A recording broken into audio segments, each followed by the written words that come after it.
La piscine du complexe sportif Robert Hartley de Hawkesbury se refait une beauté. Entre les poutrelles corrodées et les déshumidificateurs à changer, la ville n'a pas d'autre choix que de fermer le bassin pour plusieurs mois. L'idée, c'est de faire ces travaux-là en même temps. Si on fait ça en même temps, il y a moins de risque de fermer la piscine pendant 2 ou 3 reprises au cours de l'année ou des années à venir.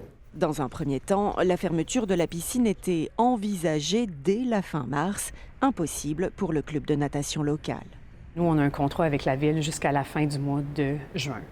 Puis, en juin, c'est souvent les plus grosses compétitions de l'année qui se passent au mois de juin. Fait que, dans le fond, en coupant la saison à la fin du mois de mars, on venait enlever 3 mois de compétition, puis surtout les plus importantes. Après avoir été interpellé sur cette situation, la ville promet que les travaux ne commenceront qu'après la fin de la saison de natation.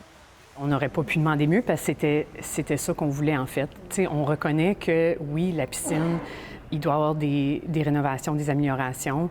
Puis on était d'accord à ce qu'elle ferme une période de temps, mais peut-être pas aussi longtemps. Fait que nous, on était vraiment, on était satisfaits avec ça. La question qui reste, c'est quand elle va réouvrir. La ville de Hawkesbury vise une réouverture pour septembre, une période bien courte, sachant qu'en plus des travaux au niveau de la piscine, toute la toiture du complexe sportif va également être refaite, le tout pour une facture de 3,5 millions de dollars. On devait le faire peut-être sur une période de 3 ou 4 ans, mais on a eu une octroi de 866 000 de la province pour refaire la toiture. Alors, on veut investir immédiatement et refaire la toiture au complet. Au dire de la ville, d'autres investissements seraient nécessaires puisque selon ses estimations, 83% du bâtiment est en mauvais état.